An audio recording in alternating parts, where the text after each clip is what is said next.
یه پیشنهاد کاربردی برای ماشین سوارها.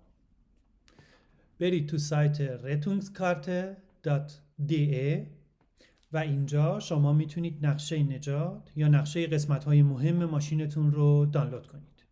میرید قسمت پایین این وبسایت، اینجا اسم تمام خودروسازهای بزرگ دنیا رو میتونید پیدا کنید. برای مثال ما پژو رو انتخاب میکنیم، کلیک میکنیم روش.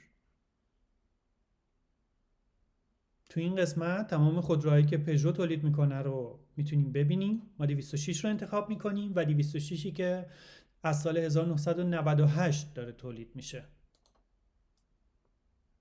و در این قسمت شما میتونید نقشه نجات یا قسمت‌های مهم ماشینتون رو ببینید.